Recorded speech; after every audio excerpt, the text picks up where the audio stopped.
Splatoon 3 is coming out later this year. We still don't know very much about the game. There's probably more information that is still going to be revealed about Splatoon 3 at a later date, and I couldn't be more excited for the game. In the meanwhile, we have lots of time to theorize and speculate on new additions to Splatoon 3. What could the future hold for the game? In this video, I will be exploring 12 new features that could revolutionize the Splatoon series. But before we get into the video, please make sure you like the video and subscribe to my channel. It only takes one click and helps me grow a ton. Also, I made a Discord which is linked in the description where I host weekly polls and weekly private battles. Finally, in this video, I'd like to introduce my friend SushiCat, who will be all throughout this video. Their channel is linked below. With all that said, let's get straight into the video. Number 1. Sub-weapons. No new sub-weapons have been revealed yet for Splatoon 3. However, I think it's safe to assume that 1 or 2 new sub-weapons will be in Splatoon 3. Splatoon 2 had auto bombs as a new addition, and technically fizzy bombs and torpedoes as new additions as DLC. I think there will probably be 1 new sub-weapon at launch with another sub-weapon coming later. Similar to Splatoon 2, I think that sub-weapons will receive changes. More sub-weapons add to the options and to the chaos of the game. I've suggested new sub-weapons in my Splatoon 3 sub-weapons changes video linked in below. Number 2. New gear. As seen in various Splatoon 3 trailers, there is lots of gear that we can use to customize our funny little squids and octo children. More options to customize our player characters allow players to better express themselves in games and add new collectibles to the game. Gear could also be expanded upon to allow you to wear additional gear other than just headgear, shirts, and footwear. Maybe they could even add pants or another layer to shirts. They could add smaller details like jewelry, necklaces, bracelets, and earrings, which we can see in the Splatoon 3 teaser. They could even possibly have a system that is similar to Animal Crossing, where you can wear almost whatever you want, and any amount of it too. People could look as nice or as ugly as they want. Number 3. Customization. We already know Splatoon 3 offers new customization options like new pants, hairstyles, eye colors, and possibly now eyebrows. Well, it wasn't confirmed, but it's pretty likely. Splatoon 3 could expand on this even more with eye markings similar to those in Project Splatoon 3. In combination with the expanded gear system, you could truly express yourself however you want. Number 4. Squid Jump. For those of you who played Splatoon 1, you may remember Squid Jump. It was a little mini-game that you could play on the Wii U gamepad while queuing up to join for a game. In the game, you'd play as a tiny little squid, and your goal was to get up as high as you could by jumping. The game was addictive and super fun. In Splatoon 2, the devs replaced the game with the almighty gift of pressing the button to make a sound. Yeah, making yourself a horrible DJ wasn't going to cut it, especially when we have to compare it to Squid Jump. Worst of all, they completely removed Squid Jump from the game. Please bring it back or I'll be sad. Number 5. Whatever Salmon Run becomes. The existence of Little Buddy, which was confirmed in the first Splatoon 3 trailer, kind of disconfirms Salmon Run coming back.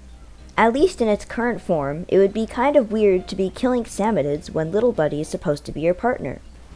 That would be like punching your teammate's family. Despite this, I could see them introducing a new species or threat to replace Salmon Run. What that species would be, I have absolutely no idea. In this mode, I'd expect new bosses, events, maps, and also unlike Splatoon 2, I think the mode should receive more updates and add more than maps. Also, in the lore, Salmon Run is proved to be an event that only happens once every 70 years, so it would go against the lore to have Salmon Run come back in Splatoon 3. Number 6. Private battle codes. If you've ever streamed Splatoon 2, you know how it can be absolutely awful to host private games with your viewers. First of all, you have to invite them one by one with a friend code that takes longer to do if you have more people on your friends list. Then you have to make the room, which you need a passcode so random people don't join. After that, you give your viewers the code so they can finally join. Also, if your friends list is full, you have to slowly delete each person one by one on your friends list with no mass delete option. As you can see, this is way too complicated and discourages people from playing with their friends. To fix this, I'd suggest a code system similar to games like Animal Crossing. This would make it so you don't have to add people manually to play with them. Some other options that would be nice to have is turning on friends-only lobbies and not having to leave the room to kick people. Please, I don't want to have to spend 20 minutes accepting friend requests and managing my friends list. It's not fun. Number 7. A party system. Compared to other online shooters, Splatoon 1 and 2 make it difficult to play with friends. To encourage people to play with friends, I think a party system would help. You could send an invite to your friends, and you could manage a party. From this menu, you could choose what game mode you want to play, and you could also add friends in-game so you won't have to fill up your Nintendo Switch friend list. If the Switch friend list won't give us more than 300 friends, Splatoon itself can. Number 8. Skip the news. You hate it, I hate it, everyone hates it. Please Nintendo, for the love of everything, please let us skip the news. I will literally mash through the news for like 30 seconds just to check the maps again in the menu. Like, what is the point? Just show us an unobtrusive pop-up when we open the game, and if there's a new rotation, just show the pop-up and let people continue playing instead of forcing them to watch a 30-second obnoxious long cutscene. Only show news when there's like, I don't know, actual news, like a Splatfest or new weapons. People would actually get excited about the news because there is, I don't know, news. Number 9.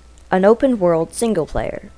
The general consensus for Splatoon 1 and 2's hero modes is that they're pretty underwhelming.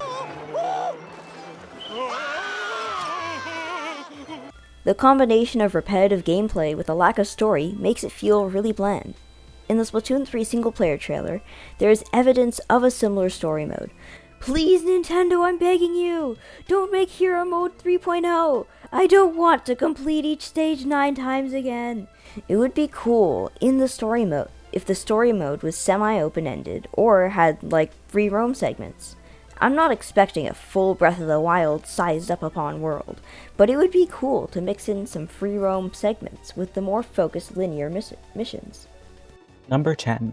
Local multiplayer. Letting people play the way they want is really important. Local play would allow families and friends to play easily with each other. I would only expect you to be able to play Splitscreen with one other person, as it'd probably be too technically demanding for the Switch to have 4-player Splitscreen. You could play private battles or turf wars with a friend locally. This would make it a lot easier to introduce your friends into the game.